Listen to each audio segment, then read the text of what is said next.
श्रीराम.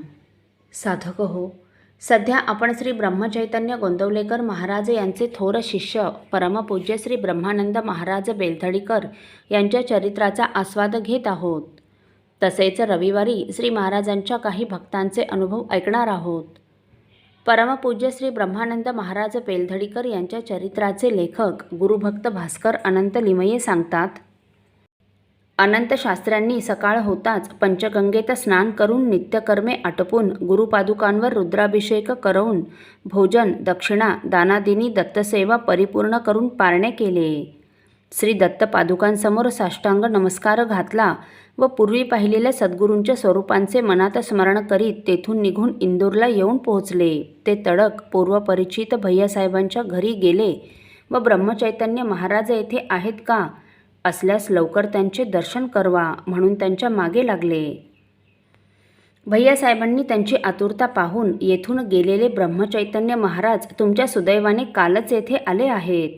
सायंकाळी आपण त्यांच्या दर्शनास जाऊया, चिंता करू नका असे सांगून माध्यान्हकाल झाला असल्याने स्नानादी आणिक आटोपून भोजन करा असे विनयपूर्वक त्यांना सांगून स्वतः त्यांच्या स्नानाची त्यांनी तयारी करून दिली व त्यांचे संध्यावंदनादी सर्व आणिक आटोपताच त्यांच्यासह भोजन केले. थोडी विश्रांती घेऊन जाऊया असे सांगून भैयासाहेब वामकुक्षी करण्यास गेले. परंतु सद्गुरू दर्शनाची आंच लागलेल्या अनंत शास्त्र्यांना कसची विश्रांती. सद्गुरू दर्शन पूर्वी झाल्यावेळी त्यांच्या स्वरूपाची आपल्यास ओळख न झाल्याने आपण त्यांची हेटाळणी केली. या आपल्या अक्षम्य अपराधाबद्दल केव्हा एकदा त्यांच्या पायावर लोळण घेऊन क्षमा मागून अभय मिळवीन असे त्यांना होऊन गेले होते. म्हणून वरचेवर भैयासाहेबांना आता दर्शनास निघूया ना म्हणून विचारत होते. अनंत शास्त्र्यांची पराकोटीला पोचलेली उत्कंठा पाहून भैयासाहेबांनी त्यांना श्री ब्रह्मचैतन्य महाराजांकडे नेले. अनंत शास्त्र्यांना सद्गुरू दर्शन कशाप्रकारे घडले याबद्दलच्या निरनिराळ्या हकीकती सांगण्यात येतात. दुसरी हकीकत अशी की भैयासाहेबांच्या घरी मुक्काम करून दुसऱ्या दिवशी त्यांच्याबरोबर जेव्हा अनंतशास्त्री श्री ब्रह्मचैतन्य महाराजांच्या दर्शनास गेले तेव्हा स्त्री समुदायात स्त्रियांकडून सेवा घेत असलेली व प्राकृत भाषा वापरणारी ती मूर्ती पाहून जरी अनंतशास्त्र्यांचे मन विटले तरी ते त्यांच्या प्रवचनास थांबले होते. मनात काही शंकास्थाने कल्पून उभे होते. त्या प्रवचनाच्या ओघात त्रिकालज्ञानी श्री ब्रह्मचैतन्य महाराजांनी शास्त्रांच्या शंकास्थानांचे निवारण केले. पुन्हा दुसऱ्या दिवशी अनंतशास्त्री प्रवचनास गेले. त्या दिवशीही काही शंकास्थाने मनात योजून गेले.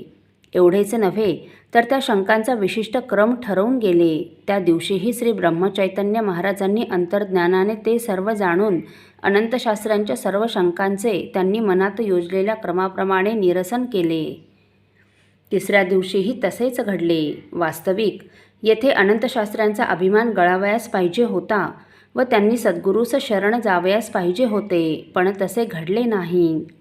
पूर्वी जसे बनशंकरी देवीने त्यांना दर्शन देऊन मार्गी लावले, श्री व्यंकटपतीने दर्शन देऊन तीर्थयात्रेस व सद्गुरू शोधार्थ अनंतशास्त्री यांना प्रेरणा देऊन मार्गस्थ केले व जरी मनातून हाच गुरु असावा व यास शरण जावे असे वाटत होते तरी परमेश्वराने समक्ष आपल्यास दर्शन देऊन हाच तुझा गुरु असे सांगितल्याशिवाय आपण शरण जाणार नाही अशा हट्टाला पेटून शास्त्री इंदूरहून निघाले.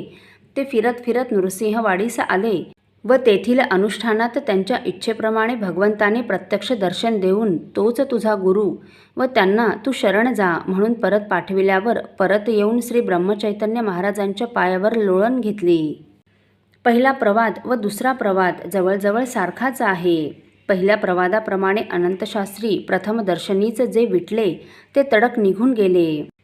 दुसऱ्या प्रवादात 3 दिवस प्रवचने ऐकून मनातील शंकास्थानांचे न विचारता परभारे निरसन झाल्याने ब्रह्मचैतन्य महाराजांबद्दल जरी आदर निर्माण झाला होता तरी स्वतःबद्दलच्या मोठेपणाच्या भ्रामक कल्पनेवर विसंबून भगवंताच्या आज्ञेसाठी ते निघून गेले.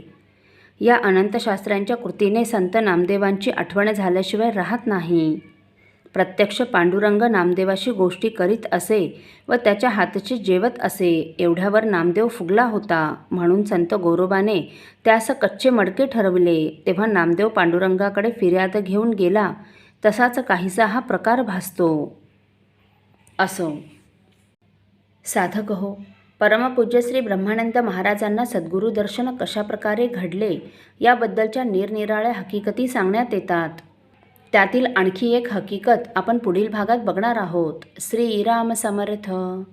आपल्यातील कोणा श्रींच्या भक्तांना श्रींचे काही अनुभव आले असतील तर कृपया आपण मला ते 9422843253 अथवा सुनील दादांच्या 9892608401 या व्हॉट्सअप नंबरवर कळवावेत अशी नम्र विनंती. श्रीराम समर्थ.